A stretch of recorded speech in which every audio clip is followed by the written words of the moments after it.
have the bowl sitting on your on your desk? I do. I love it. Thank you.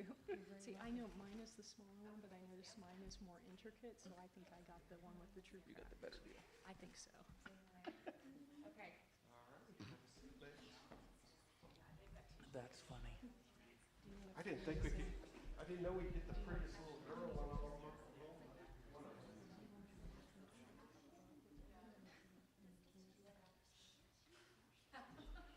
Have we already got white balances, etc.? We ready? Let me get a piece of paper. You need one? Yeah, I've got it. Okay. Gracias. Okay, you guys ready for an audio check? Okay, you good? Very good. We ready to start? Give me a thumbs up. Good deal. Well, welcome to the Children's Hospital. We are so excited that you all have come today. We got the family and friends, it looks like, as well, and it's such a great story to tell. This is one of those things that if you're a parent, you absolutely understand how a life-changing event could just totally just bring such relief to you, and the amazing way that it occurred is just incredible. And the story today is one of the best I've ever heard, honestly. It's about a little girl who is having some very serious seizures almost on a daily basis. And then she came to the Children's Hospital and got with our neurology team and our neurosurgeon, and boom, her life is completely different. So let me go ahead and make some introductions for you today. I'm going to start with the family, even though we'll bring the physicians up first, who will kind of explain the process of how this all happened. And then we'll hear from the family, and we'll do some Q&A after that. The first person that I want to introduce to you is the star of our show today. This is Hermione Lorette, and that is spelled Hermoinee. Last name Lorette, Lorett. To her left, to your right, is Carl Lorette, Dad. That's Carl with a K, K-A-R-L. Lorette, Lorett, and then on the end is Deena, Deena, Lorette, who is the mom. To my left, right here, is Dr. Amanda Yaun, Amanda, Yaun, Yaun, MD, pediatric neurosurgeon. On the end is Cherie Herron, MD, that's Cherie, Herron, Herren, MD, who is a pediatric neurologist.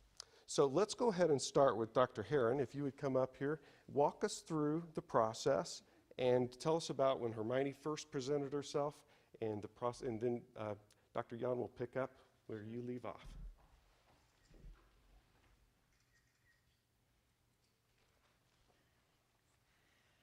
So when I first started seeing Hermione, she was having seizures, sometimes multiple times a day, several times a week. She had tried many seizure medications, and she continued to have seizures. And so when we see a patient that has tried several medications and their seizures aren't stopped, we have to start thinking about what other options do we have? What other things can we do to help their seizures?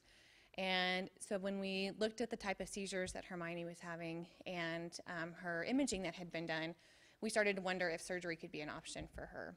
So epilepsy surgery isn't an option for everyone. You want a patient that has seizures that are coming from basically one area at a time. And based on the clinical seizures that she had, we thought that was probably what was going on. So the first step for her was to bring her into the hospital and record her seizures. So we recently opened a pediatric epilepsy monitoring unit here at Children's, and it has 4 beds. And what it is we bring the kids in, they get hooked up to a scalp EEG, which is hooked onto the top of their head, and it has video in it. And so we can record their seizures on the EEG and watch the video at the same time.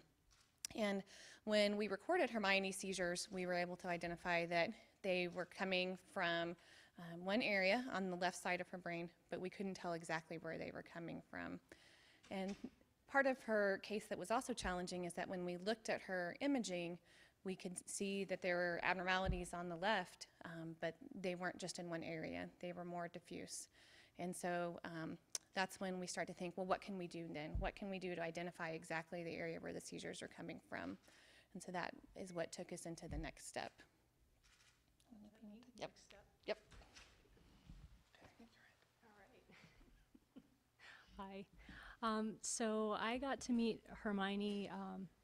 She'd been under Dr. Heron's care for a little while, and we had a strong suspicion that her seizures were coming from the left side of her brain. But we didn't know with enough precision to be able to do a surgery just on that information alone. But thankfully, we had a way of getting even more information, but it was a big step. I had to sit down with the family and talk about doing invasive monitoring, which involves me performing a surgery, actually opening the skull and implanting electrodes directly on the surface of the brain. And that's not a decision that any parent or any surgeon takes lightly. But we were so hopeful that we would find something that could change this kid's life. And that's what we did. The first surgery was just to get more information. And the family had to go into this knowing that we may not find an answer. We may not find a way to fix her seizures. But we had enough good information going into that surgery that to think we had a pretty good shot. Hermione was phenomenal. She went through something that most of us would not want to go through, and did it smiling the whole time. She had one surgery where we implanted over 100 electrodes on the surface of her brain. And within 2 days, she was running around playing. pretty amazing. And she hung out in the hospital with those electrodes. We waited. She had a seizure. She had another seizure. She had a third. And each one of those seizures came from the same part of that left part of the brain. And it was an area that I could get to safely. It was an area that I could take out without changing who she was. And it was an area we thought that if we removed, the seizures would stop. So after a week of that, again, Hermione being the hero of this story, we took her back for a second surgery, and we removed a small area of her temporal lobe, and that was the last time she's had a seizure. I feel really lucky to be able to take care of her. She's a joy, and I think really she should be the one up here and not me at the podium. So I'll step down. Carl, would you like to stand up, please, and kind of let us know from the dad's standpoint what this has been? In 2006 was when Hermione came to us. She was 3. She came to us with cerebral palsy and a seizure disorder. She had had a history of grand mal seizures, but we didn't know anything about the small seizures that she was having. After we had her for a little while, we started noticing these seizures. We were living in Montana at the time and started seeking medical help and finding out that she was having a lot more of these, or had been having a lot more of these than anybody knew about. We stayed in Montana until 2008 when we moved back to Oklahoma, basically to get some of our kids better health care because we were too far from it in Montana. And then it was 2008 or 2009 when we first came to Children's, basically to see if we could do something more to make her seizures less. And we first met Patricia Perkins, who started helping us with that. And as usual, we went through more and more meds. And then slowly but surely the process got started, and we ended up with Dr. Yan, who still amazes me when she talks about going into the brain safely. It's just beyond my thought process. It was very hard to make the decision.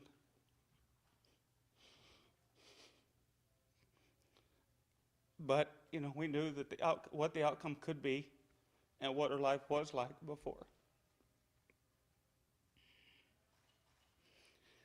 And since, I mean, we know that there's no, it's like there's not going to be any boundaries now. We're waiting for the day when we can drop her off most of her meds. And I can't wait for school to start to see what she could do. I think it's going to be great. Okay?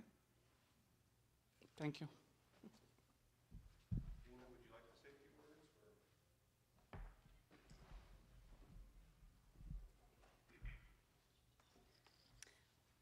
You know, Carl mentioned education. I am also a teacher, and I happen to teach in the school that Hermione goes to school at this present time. And it was quite an experience. About 2 years ago, she had a grand mal seizure while in my classroom, and my students got to experience the emergency and the life-threatening issue at hand. Hermione would learn something where you would think that she would learn something on a Monday and be able to carry it over to a Tuesday and exponentially carry it over, and she would have a seizure and it would just wipe the slate clean. So as an educator, it is going to be a miraculous thing that we get to partake on as an IEP team and as educators at our small school, and the possibilities are just endless with her now. It might take some for us to learn how to use now what we have, but as a family, we can all say right now that we have already experienced a completely different child. You would never know that she had surgery, and especially 2 brain surgeries. Her sentences are full sentences.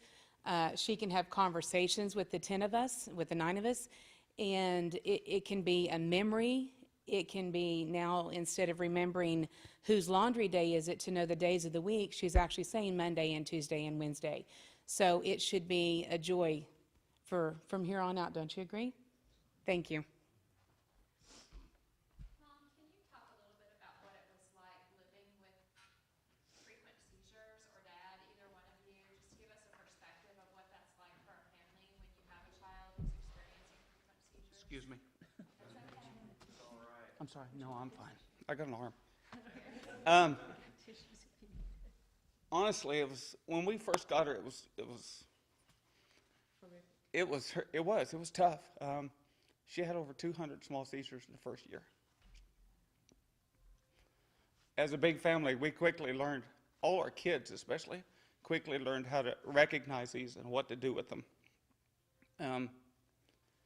You know, like I told you before, we went through so many medications.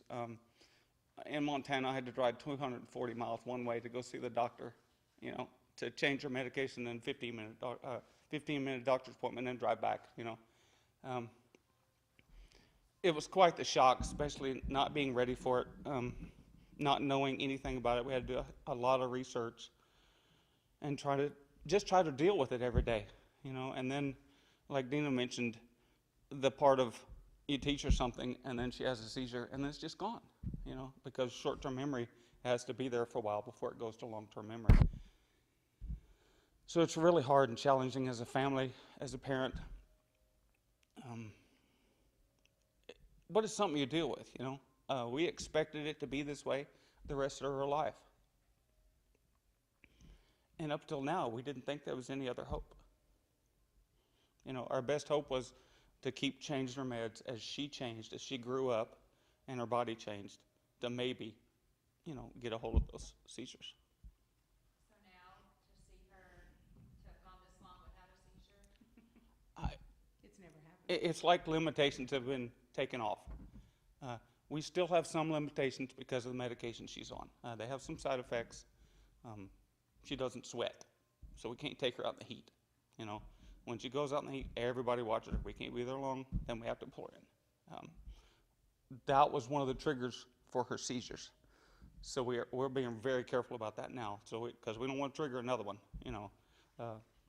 We don't even want that possibility. But yeah, like I said before, it's like all the boundaries are just, we don't know what they're going to be, and we can't wait.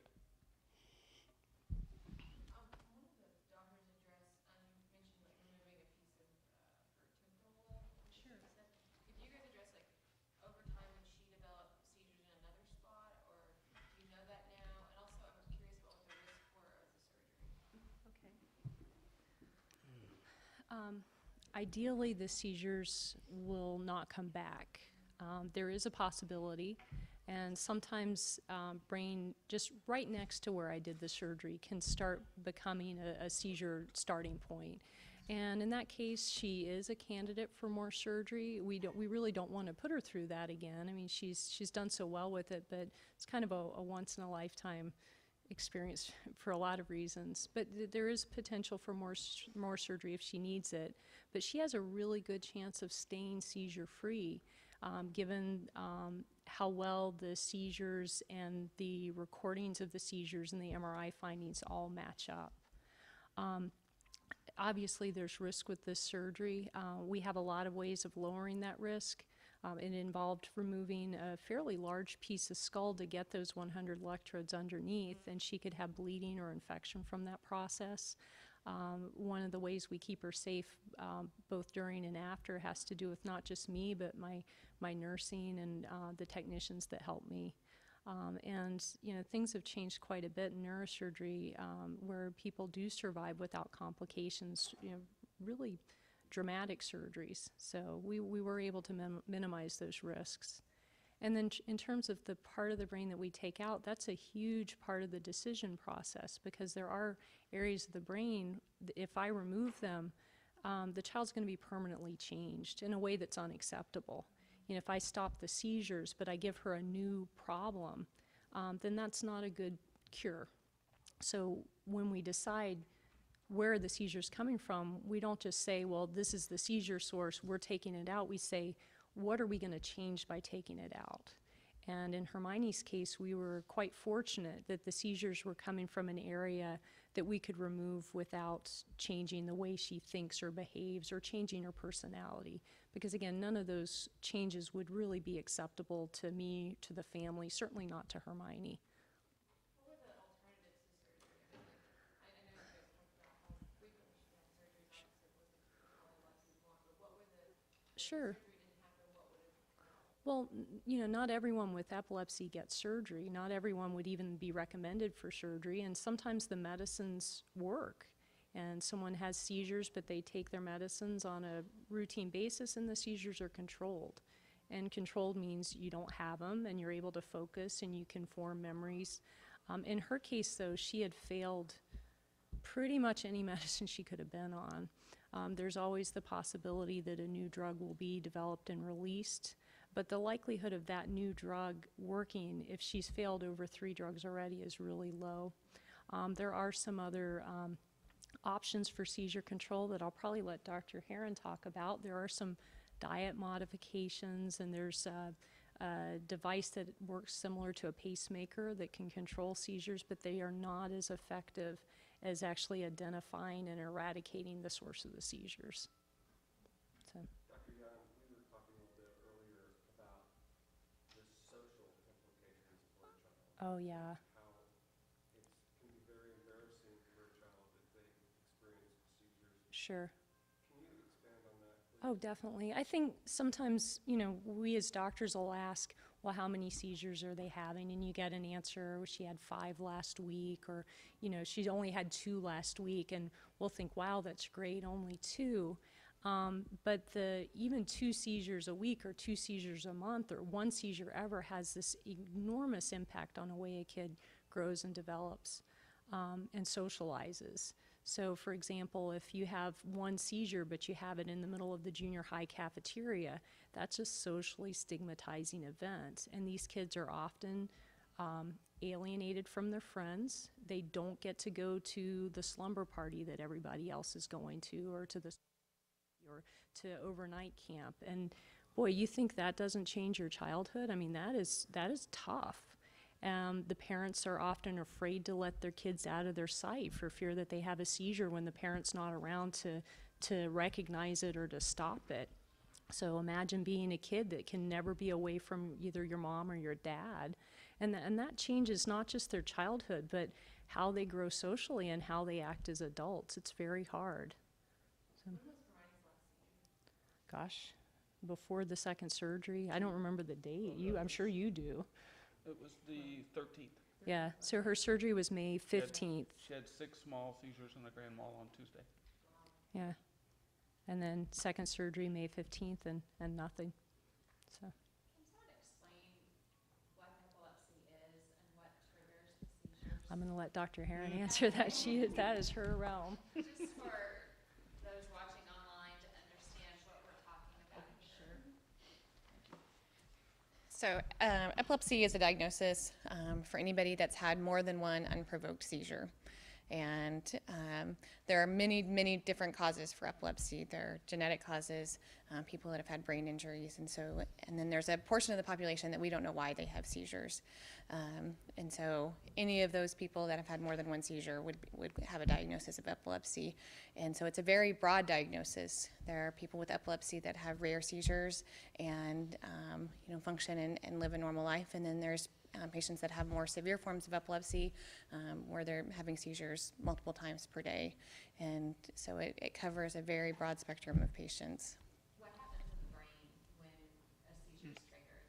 So a seizure comes from abnormal electricity in the brain. For some people, it starts in one small area and it tends to stay there. For some people, it can start from abnormal electricity on both sides of the brain at once. And depending on where the abnormal electricity is, or how it spreads, or if it's involving both sides of the brain, it'll determine what the clinical manifestations of that seizure look like. So a seizure that's coming from the temporal lobe will look very different from a seizure that's coming from the frontal lobe. And so that's part of what we look at when we're trying to determine where a seizure is coming from, is what clinically does the patient do when they have a seizure. And that can be really helpful in helping to determine where the seizure is coming from. Being a Carl, could you guys talk about specifically, what differences you've noticed and what Hermione can do now that she couldn't before? And like when you kind of had that first like, oh, she can do that now moment. And just as many examples as you want to provide. Well, we noticed about, They put a mic over here for us. we noticed about 2 weeks after surgery, once the swelling started to go down, the second surgery, the swelling started to go down in the brain, that her appetite started to come back. She was starting to communicate that she was hungry. And then it was, I think, just overnight, these sentences started popping up, and we would just spin around and look at each other like there was another voice in the room that we had never heard before, because it was all very broken English. Pronouns, you and I use pronouns all the time. She still has a little bit of an issue, but she's learning pronouns now and the right uses for them. And the other day we actually went swimming, and after the doctors had given her a go that she could swim, and she pushed off the wall like a bullet underneath of the water, and came back and she said, "Look, I can swim the butterfly." Because we've got some swimmers in the family. So that was a huge thing for her, huge. But just to be able to talk to her, and she has a sense of humor, and I mean, she's naughty like the others, but she can actually make that thought now of what she wants, what she needs, what's going on in the house, and we don't always have to have one eye on her. Yes, we keep eyes on her just to know where she generally is, but it's not the fear that we have always had as a family. What was communicating like before the surgery? Minimal, not minimal, but minimal in extension. You couldn't have an extended conversation with Hermione. It was 2, 3, 4 words max, and then you would have to go on to something else because she's already used what she can to communicate that with you. Needs were very primal, very basic. Laundry, that's how she would figure out what day of the week it was. It wasn't Monday, it was Haley's day. So there was an association, same way with colors. It's not blue, it's the sky. So now it's transferred to blue. So that's the interesting part. And we just look around and smile because we have all been at the worst with Hermione. And now we're getting the best. When you guys think about her future, like what's that like? We don't know. We don't know yet That's the because thing. We we've don't know never how had far that. it's going to go. We have a lot of hopes, you know. And like I said, I can't wait till school starts because I think once she starts, it's going to be a learning curve like she's never seen before, like we've never seen before. So I'm not sure there's going to be a limit. I mean, hopefully Intellectually, who knows? she will still be special needs because she has cerebral palsy, but our hope is, of course, as mother and father, to have her live on her own. I don't know that that will ever take place, but for her to go out and be a productive member of society medium level, and then maybe come back in the house in the evening. I don't know. We don't know, but we've got 7 or 8 years before she hits that adulthood to see what we can do. How do you measure intelligence level in a brain that can't maintain its short-term memory? You can't. You can't predict it. Well, now we feel like that's been lifted. So. What's family like then? You got a bunch of brothers and sisters over here. It's chaos, bordering on organized chaos. At some point, for the people watching online, would the family members mind standing behind your parents and your sister so that they can see everybody? Sure, come on, guys. You all kind of in the Come on. back and, Well, they're just a part of this as we are. absolutely. They are. Because, when it took time to bathe Hermione or whatever, it wasn't just me, it was the other 4 girls in the house. So, Well, and as a large family, it's huge for one of the adults to be out of the house, okay? I moved down here and stayed here for 11 days during the surgeries. So could you imagine how hard that is with 7 other kids in the house? No, there you go. Scoot over. There you go. Come on. You can sit right there. Oh, watch out. Don't take anything out.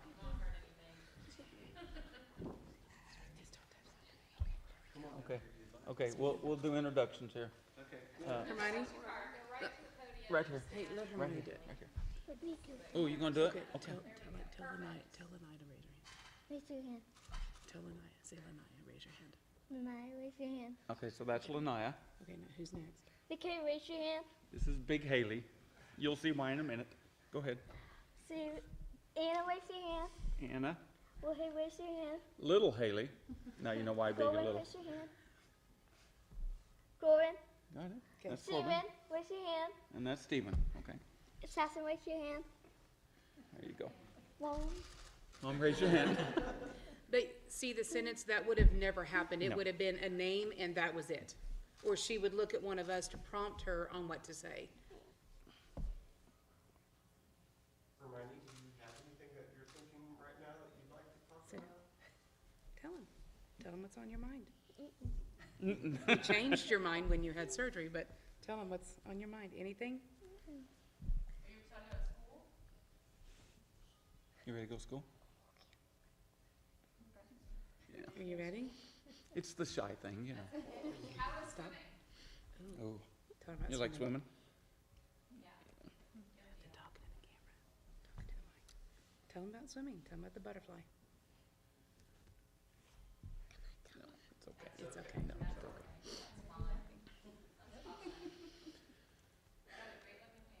Thank you. We clean up pretty good. No.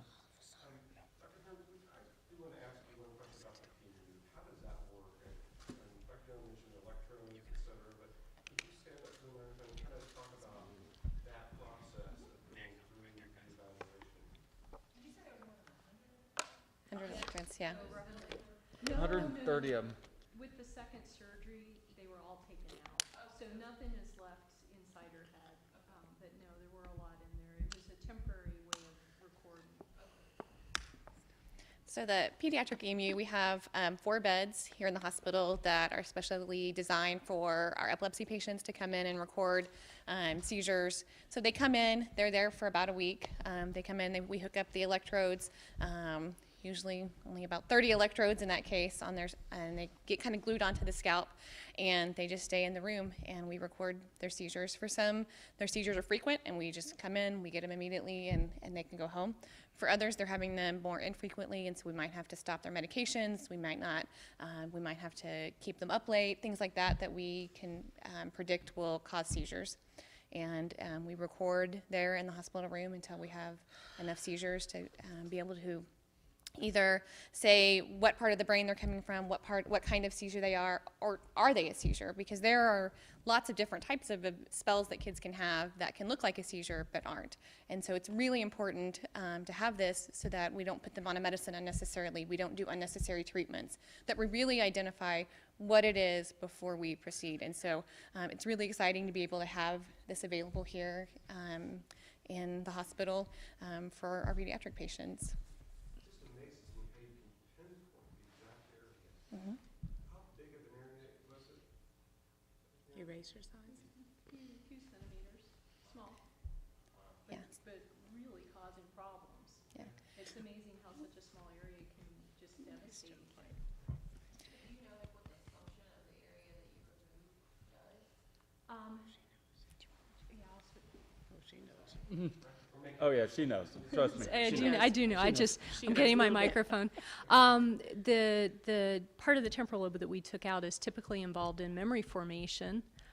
Thankfully, we have one on each side, so we can safely remove one and have memory form on the other side. In Hermione's case, the side that I took out was scarred, atrophied. We know this by the way it looked on MRI, and also once we take it out, we send it to the pathologist, and they could see, scar tissue from ongoing seizure activity.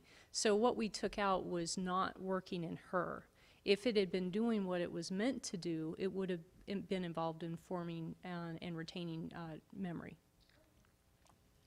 But yeah, I mean, clearly, if it was doing something crucial, we wouldn't have taken it out. And that is one of the biggest decisions. Can we help this child without hurting her? Can we do this safely?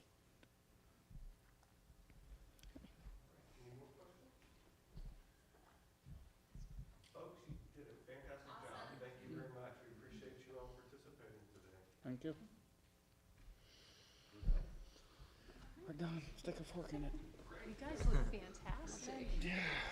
It's our Sunday best. Thank you.